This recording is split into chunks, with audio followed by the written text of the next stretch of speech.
மக்களே, நாளைக்கு ஏப்ரல் 23 ஒரு எலெக்ஷனுடைய நாள். நீங்கள் நாளைக்கு உங்களுடைய ஓட்டுகளை சரியான முறையில் பயன்படுத்துங்க. நாளைக்கு நீங்கள் பயன்படுத்தக்கூடிய உங்களுடைய ஒவ்வொருத்தருடைய விரலில் தான் அடுத்த 5 ஆண்டுகள் ஆளக்கூடிய ஆட்சி இருக்குது. அந்த 5 ஆண்டுகள் ஆளக்கூடிய ஆட்சி இல்லை, அது உங்களோட தலையெழுத்து. உங்களை நிர்ணயம் பண்ணக்கூடிய ஒரு முக்கியமான நாள் நாளைக்கு. நீங்கள் கரெக்டாக தேர்ந்தெடுத்து கரெக்டான தலைவரில் தேர்ந்தெடுங்க. இந்த சினிமா அந்த இதன் மோகத்தில் போய் ஆளுகளை தெரியாமல் தேர்ந்தெடுக்காதீங்க. இப்போ யார் யாரோ புதுசாக கட்சியில் ஆரம்பிச்சுட்டு நான் நல்லது செய்வேன் கெட்டது செய்வேன்னு கேட்கானுங்க. அவனுங்க நல்லா இருக்கிற காலத்திலேயே ஒன்றும் செய்யாதவனுங்க இன்றைக்கி நமக்கு ஒன்றும் செய்ய போகிறது கிடையாது. சினிமா வேறு, ஆட்சி வேறு, நாட்டுடைய தலைவர் வேறு, எல்லாத்தையும் ஒன்றா போட்டு குழப்பிட்டு இன்றைக்கி பைத்தியங்கள், அதாவது பைத்தியங்கள் தெரியுதுல இன்றைக்கி என்னென்னு தெரியாமையே இன்றைக்கி சுற்றுறானுங்க. என்ன இன்றைக்கி தான் சொந்த ஆட்சியில் வேட்பாளர் தேர்ந்தெடுக்க தெரியாத சில தற்கூறிகளாக இருக்குது. கட்சி ஆரம்பிச்சுட்டு ஒரு வேட்பாளர் நிப்பாட்டும் போது அவன் நல்லவனா கெட்டவனான்னு பார்த்து நிப்பாட்டணுமா இல்லையா?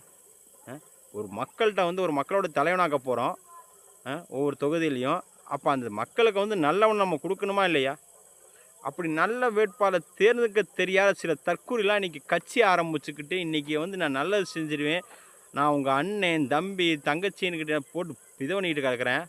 என்ன ஒரு ஆட்சி ஆள தெரியல, ஒரு நாட்டை ஒரு திருத்தம் தெரியல. என்ன இதெல்லாம் நாளைக்கு என்ன நடக்க போகுது? நாளைக்கு எல்லோரும் உங்கள் கையில் தான் இருக்குது. உங்களோட தலையெடுத்து அடுத்த 5 ஆண்டு காலம் உங்களோட இந்த நாளைக்கு நீங்கள் தேர்ந்தெடுக்கக்கூடிய விஷயங்கள், நாளைக்கு ஒரு நாள் நீங்கள் தேர்ந்தெடுக்கக்கூடிய உங்களுடைய தலையெழுத்து, ஒவ்வொருத்தருடைய தலையெழுத்து நாளைக்கு தேர்ந்தெடுக்க போகிறீங்க. முக்கியமாக அது நல்லா யோசனை பண்ணி நாளைக்கு தேர்ந்தெடுத்து உங்களுடைய ஓட்டுக்களை சரியான விஷயத்தில் பதிவிடுங்க. சரியான ஓட்டை ஆக்குங்க. ரொம்ப இந்த சினிமா மோகம் அதுன்னு பார்த்துக்கிட்டு இந்த சினிமாவில் பார்த்துக்கிட்டு எல்லோரும் கெட்டு போயிட்டுருக்காதீங்க. சினிமாவை பார்த்துக்கிட்டு நாளைக்கு எல்லோரும் சினிமாவில் நடந்த மாதிரியே நிஜத்தில் நடக்குன்னு நினைக்காதீங்க. சினிமாவில் தான் அவர் டேரக்டர் சொல்லி கொடுத்த மாதிரி வெளிநாட்டிலேருந்து காப்பாற்றுறது, பெண்களை வெளிநாட்டிலேருந்து சொத்து இதெல்லாம் பறித்து அது இல்லாத ஏழை மக்களுக்கு கொடுக்கறதுக்கு தான் ஒன்றுமே இல்லாமல் சினிமாவில் தான் அது வாழ முடியும். அது யாராக இருந்தாலும் ஒவ்வொரு நடிகனோட வேலை அதே. அது நிஜத்தில் அவனால் வாழ முடியாது. நிஜத்தில் அவன் நாட்டை கொடுத்தீங்கன்னா சீரழிஞ்சு போயிடும்.